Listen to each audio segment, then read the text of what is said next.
कड़क चाय, नरम चाय, चाय चाय चाय चाय, ठंडी चाय, गरम चाय। हिंदुस्तान की तारीख का सबसे नाकाम वजीर आजम का नाम है तो वो नरेंद्र मोदी है। ना इकोनॉमिक्स की स्पेलिंग आएगी, ना कॉमर्स की आएगी, ना बैंकिंग की आएगी, ना करेंसी की आएगी।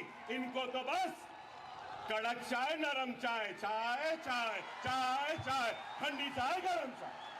अस्सलामुअलैकुम दोस्तों, वेलकम टू मियां भाई न्यूज़। एआईएमआईएम के फ्लोर लीडर अकबरुद्दीन ओवैसी ने गवांडी मुंबई के ज़मीन से आवाम को मुखातिब करते हुए वो बात कही जो आज मुल्क के हर कोने कोने में महसूस की जा रही है। ये सिर्फ एक सियासी तकरीर नहीं बल्कि आम आदमी के दर्द, उनकी परेशानी और उनके दबे हुए सवालों की आवाज़ थी। जब वादे सिर्फ अल्फाज बनकर रह जाए और हकीकत आवाम के सामने खड़ी हो तब सच कहना लाजमी हो जाता है। इसी सच के साथ अकबरुद्दीन ओवैसी ने पब्लिक मीटिंग में मुल्क के हालात पर खुलकर बात करते हुए अवाम के जज्बात को अल्फाज दिए। अकबरुद्दीन ओवैसी ने क्या कहा, सारी डिटेल्स के साथ बात करेंगे। वीडियो शुरू करने से पहले आप सभी से रिक्वेस्ट है कि हमारे चैनल को सब्सक्राइब कर लीजिए। यह बयान गवांडी मुंबई में होने वाले सिविक बॉडी इलेक्शन के सिलसिले में एक अवामी जलसे के दौरान दिया गया, जहां एआईएमआईएम के फ्लोर लीडर अकबरुद्दीन ओवैसी ने वजीर आजम नरेंद्र मोदी पर सख्त तनकीद की। अकबरुद्दीन ओवैसी ने अपने खिताब में कहा कि नरेंद्र मोदी हिंदुस्तान की तारीख के सबसे नाकाम प्राइम मिनिस्टर साबित हुए हैं। इनका कहना था कि आज मुल्क जिन हालात से गुजर रहा है उसके लिए सीधी जिम्मेदारी मरकजी हुकूमत पर आती है। ओवैसी ने कहा कि जो शख्स मुल्क को आगे बढ़ाने का दावा करता है आज वही शख्स कौम पर बोझ बन चुका है और हिंदुस्तान की तरक्की के रास्ते में सबसे बड़ी रुकावट है।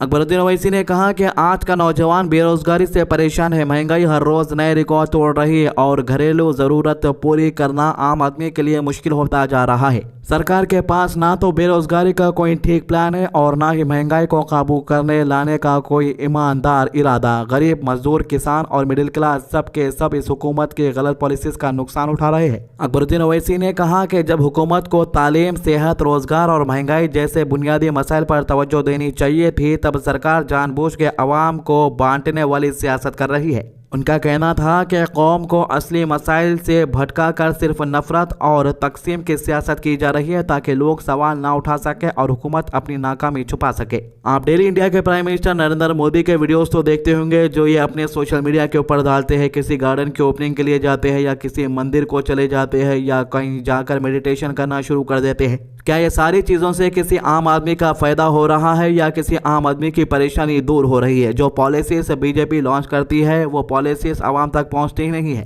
अकबरुद्दीन ओवैसी ने यह भी कहा कि इस मौजूदा हुकूमत के दौर में मुल्क की तरक्की की रफ्तार धीमी पड़ चुकी है। सनअती तरक्की हो या छोटे कारोबार, हर सेक्टर मुश्किल में है। महंगाई की वजह से लोगों की खरीदारी की ताकत कम हो गई है और बाजारों में हर तरफ सन्नाटा छाया हुआ है। इन्होंने कहा कि जब आवाम खुशहाल होती है तब मुल्क आगे बढ़ता है, लेकिन आज आवाम ये परेशान है। अपनी बात को आगे बढ़ाते हुए अकबरुद्दीन ओवैसी ने कहा कि इस हुकूमत के दौर में समाजी हम आहंगी को भी गहरा नुकसान पहुंचा है। लोगों के बीच दूरियां बढ़ रही है, एक दूसरे पर भरोसा कम होता जा रहा है और मुल्क का माहौल बिगड़ता जा रहा है। इनका कहना था कि जब सरकार का काम लोगों को जोड़ना होता है तब यह हुकूमत लोगों को तोड़ने का काम कर रही है। अकबरुद्दीन ओवैसी ने आवाम से अपील करते हुए कहा कि अब वक्त आ गया है कि लोग सच को समझें और अपने मुस्तकबिल का फैसला खुद करें। इन्होंने कहा कि झूठे वादे, खाली नारे और नफरत की सियासत से मुल्क का भला नहीं हो सकता।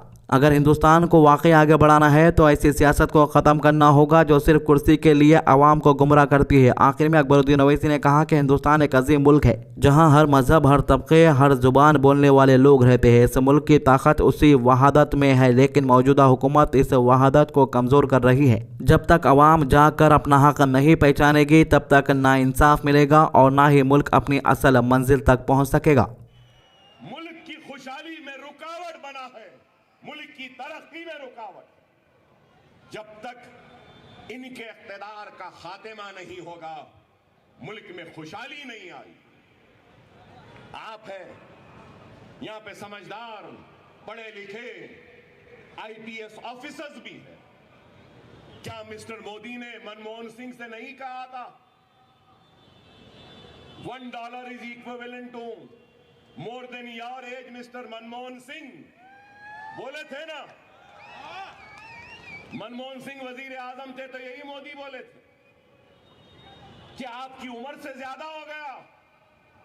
अरे मिस्टर मोदी, आज मैं कह रहा हूं रुपया गिर रहा है, $1 is equal to 90 rupees 21 पैसा। अब बात करते हैं संक्रांति की। आपको बता दूं कि अब संक्रांति होने तक आपको हैदराबाद के सड़कों के ऊपर ट्रैफिक काफी कम नजर आएगी, क्योंकि गांव वाले छुट्टियां मनाने के लिए अपने गांव चले गए हैं। यही वजह है कि अब आपको घूमना फिरने का शौक है तो ये एक हफ्ता आप घूम ले फिर ले सकते, जिधर बोले उधर जाके आराम से घर आ सकते हैं। ट्रैफिक बहुत कम मिलेंगे आपको, ट्रैफिक कोई रुकावट नहीं बनेगी। इस मामले में थोड़ा डिटेल्स में बात कर लेंगे। संक्रांति के मौके पर सफर करने वालों की तादाद में जबरदस्त इजाफा देखने को मिल रहा है, जैसे ही लोग अपने अपने नेटिव प्लेसेस जाने के लिए निकल पड़े। हैदराबाद से विजयवाड़ा जाने वाली नेशनल हाईवे पर भी भारी रश नजर आने लगा। खासतौर पर चौटुप्पल के करीब मौजूद पंतंगी टोल प्लाजा पर जुम्मे के दिन से ही गाड़ियों की लंबी लंबी लाइनें लग गई और ट्रैफिक धीमी रफ्तार से आगे बढ़ रहा है। तेलंगाना के मुख्तलिफ शहरों और कस्बों से हजारों लोग आंध्र प्रदेश का रुख कर रहे हैं ताकि संक्रांति का फेस्टिवल अपने घर वाले, माँ बाप, रिश्तेदारों और दोस्तों के साथ मना सके। टोल प्लाजा के पास सुबह से रात तक गाड़ियों का सिलसिला जारी है। कार, बसेस और दूसरी सवारी गाड़ियां लगातार गुजर रही है, जिसकी वजह से पूरा इलाका भीड़ और अफरा तफरी का मंजर पेश कर रहा। हैदराबाद के KPHB कॉलोनी, कुकटपल्ली और मैत्री वनम जैसे बस स्टैंड पर भी कुछ ऐसा ही हाल है। हर जगह लोग अपना सामान उठाए बच्चों और बुजुर्गों के साथ बसेस का इंतजार करते हुए नजर आ रहे हैं। हैदराबाद विजयवाड़ा हाईवे पर मौजूद कई बस स्टैंड पर मुसाफिरों का हुजूम लगा हुआ है। लोगों के चेहरों पर थकान भी है, लेकिन अपने घर जाने और संक्रांति अपनों के साथ मनाने की खुशी ज्यादा वाज़ेह नजर आती है। इस त्योहारी रश को संभालने के लिए Telangana state road transport corporation की तरफ से भी बड़े पैमाने पर इंतजाम किए गए हैं। मुसाफिरों की सहूलत के लिए हजारों स्पेशल बसेस चलाई जा रही है ताकि ज्यादा से ज्यादा लोग अपनी मंजिल तक आसानी से पहुंच सके। कुल मिलाकर 6431 स्पेशल बसेस का बंदोबस्त किया गया है, जो मुख्तलिफ रूट पर लोगों को आंध्र प्रदेश के अलग अलग शहरों और गाँव तक ले जा रहे हैं। टोल प्लाजा और बस स्टैंड पर पुलिस और ट्रैफिक स्टाफ भी पूरी तरह मुस्तैद है, जो ट्रैफिक को कंट्रोल करने, रश को मैनेज करने और लोगों के रहनुमाई फराहम करने में मसरूफ है। तो संक्रांति का जो फेस्टिवल है वो अपनों से मिलने, पुरानी यादों को ताज़ा करने और घर की मिठास महसूस करने का मौका है, और इसी जज्बे के साथ हजारों लोग इस सफर पर निकल पड़े हैं। डेली हमारे पास कम से कम 10 से 15 सिर्फ एक्सीडेंट के वीडियोज आते हैं, जिसके अंदर कई लोग अपनी जान गंवा बैठते हैं। सिर्फ इंडिया की मैं बात कर रहा हूँ। ये ताज़ा मामला राजस्थान के जयपुर का है, जहाँ पर तेज रफ्तार ऑडी ने 16 लोगों को कुचल डाला। एक शख्स की मौत हो गई, 15 घायल बताए जा रहे हैं। ऑडी सवार 4 नौजवान जो गाड़ी के अंदर बैठे हुए थे काफी ज्यादा नशे में थे। एक को पकड़ा गया है और 3 लोग वहां पर से भागने में कामयाब हो गए। आपको बता दूं कि नशा इंडिया के अंदर पूरी तरीके से बैन नहीं है। बस यहाँ पर यह है कि आप शराब पी सकते हैं, शराब का नशा कर सकते हैं, लेकिन दूसरे चीजें जैसे कि गांजे का नशा नहीं कर सकते, बैन है। नशे में गाड़ी ना चलाने का सख्त कानून रहने के बावजूद भी ऐसे हादसे देखने को मिल रहे हैं। बड़ी अफसोस की बात है। AIMIM के लीडर इम्तियाज जलील कल रात में 11 बजे सिटी चौक पुलिस स्टेशन पहुंच गए। इन्होंने पुलिस वालों पर इल्जाम लगाया है कि सिर्फ वन साइड कार्रवाई हो रही है। इतना अंधाधुंध राज चलेगा, इतना गुंडा राज चलेगा यहाँ पर। अगर 3 बजे तक अगर नहीं कुछ कार्रवाई होती है तो एक भव्य मोर्चा कल के दिन है तो पुलिस कमिश्नर ऑफिस के ऊपर हम निकालेंगे और देखेंगे कि कितना बड़ा मोर्चा होता है। ये लड़ाई इम्तियाज जलील की नहीं है, ये लड़ाई किसी एक शख्स की नहीं है। अब नहीं करे है, अब आपको करना है करिए, नहीं करना है तो कल से हमारा इलेक्शन हम देखेंगे क्या होता है। लेकिन कल हम पुलिस के खिलाफ है तो एक भव्य मोर्चा निकालेंगे दोपहर में 3 बजे। तो ये थी अभी तक की अपडेट। आज की अच्छी बात, हुजूर सल्लल्लाहु अलैहि वसल्लम ने फरमाया, जब अल्लाह ताला अपने किसी बंदे के साथ खैर और भलाई का इरादा करता है तो उसे दुनिया ही में जल्द सजा दे देता है, और जब किसी बंदे के साथ शर यानी बुराई का इरादा करता है तो आई इसके गुनाहों की सजा रोक के रखता है, यहाँ तक कि क़यामत के दिन पूरी सजा देता है। तिरमिज़ी 2396। हमारे चैनल को सब्सक्राइब कीजिए, वीडियोस को ज़्यादा से ज़्यादा शेयर कीजिए। अल्लाह हाफिज़।